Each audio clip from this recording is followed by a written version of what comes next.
From the physical part of this project, we created a class called Body Extreme, which contains the variables such as a body's x position, y position, x velocity, y velocity, its mass, its radius, and its corresponding image file.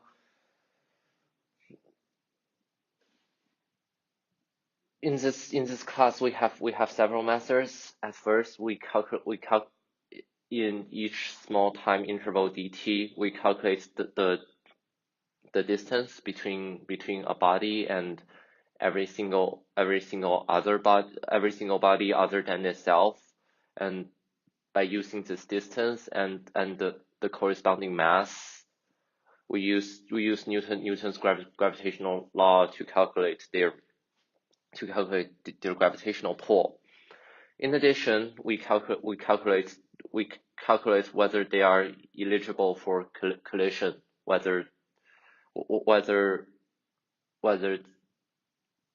the body we are looking at is eligible for collision with any other body, and we do that by comparing their distance with the sum of their radius. If the distance between their, let's say, center of mass is smaller than the sum of both of their radiuses, then they go through an elastic collision process, which has the velocity distribution like this. We copied it from Wikipedia, so yeah, that's the reference. If the distance is larger than if the distance is larger than both of the radius combined, then those two bodies don't collide and go on what they are supposed to go.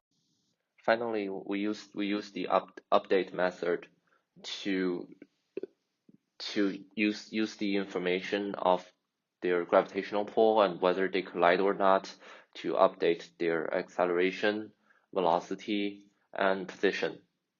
So that's it about our actual physical model.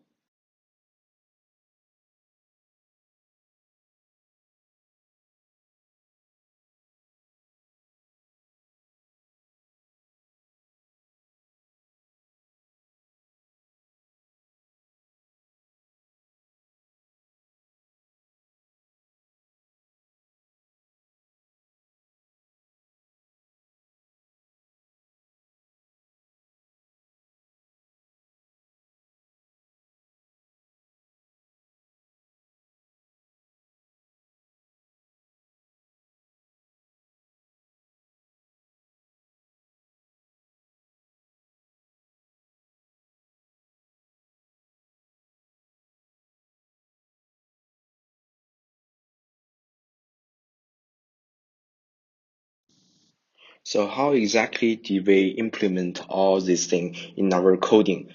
So we basically have two classes. One of them is the main class. We call it nBody Extreme, and the other class is called Body Extreme. This is where we define our each bodies, which is like each planet, Sun, Earth, all of them. And let's scroll down into our main method. So what we did first is basically we first read in the arguments. While we are in the terminal, say for example, after compiling, we can actually input some of the variables in it, and we first input the time t and dt, which is the time that the dynamic works, the time difference, and then we also input the file names where we can get the data. So here you can see that we opened a txt file. That is where we actually implement we actually write our data for each planet, like the xy coordinates, the initial speed, the initial velocity, and the mass of each planet, and the radius, and the image name. So after we know where we are getting the name, we actually read the radius and read the bodies. And as we can see, if we screw up, we can say that the way we implement radius is basically we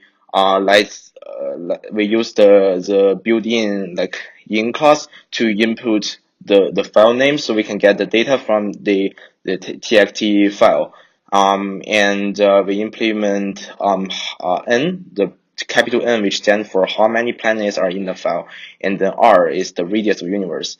And for another method read bodies, we also want to find what is inside the txt file. So we read the how many planets are there, and we read the radius of universe, and we actually did a while loop here. So we know beforehand that what type of this object is and what are they stand for, and then we input those stuff in accordingly. So we input xy coordinates, xy initial velocity, the mass radius, and the image name, which is a string, and then so we can go back to our body class and call the body extreme constructor to input all these things we just like input in our file.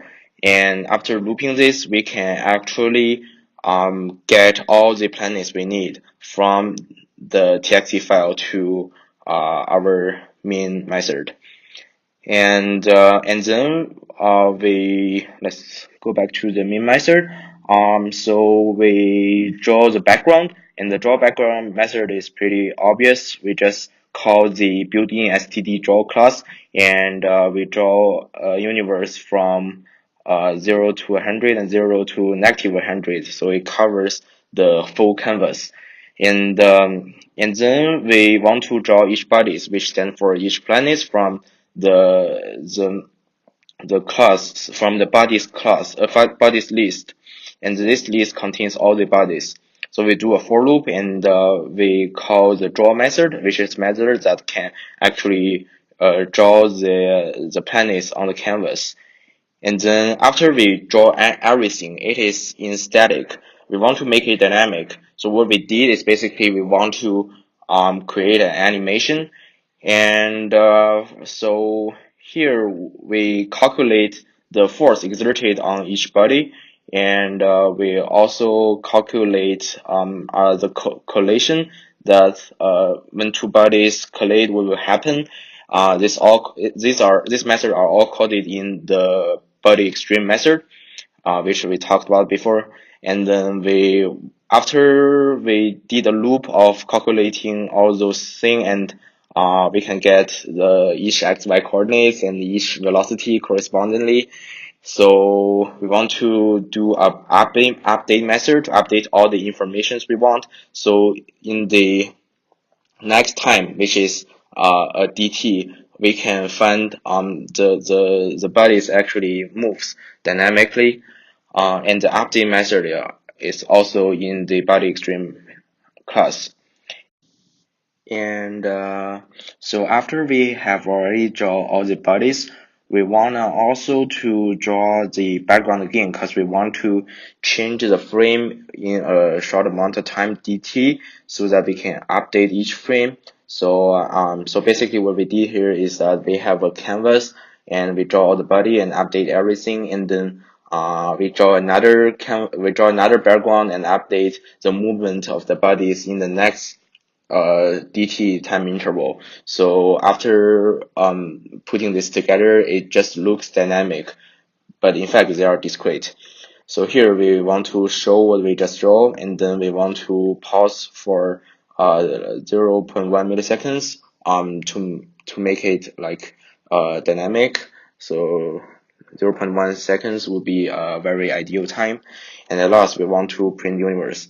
So I want to show you how exactly will our method print out, like how exactly our method will work and how the universe will behave. Like anything else. So we input these arguments, and as we can see, at first it lands in the same coordinates, and we print something out because there's a little bit collision between Mars and Venus, and because the gravitational force, it just move forward, and I think Mercury just have a collision with the Sun just now.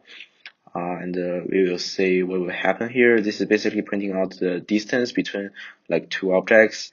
And because the gravity of the sun is really big, every planet will actually approaching sun, and after they collide, they will give a sun will actually exert a acceleration on each planet, and the planet will just go away like a catapult.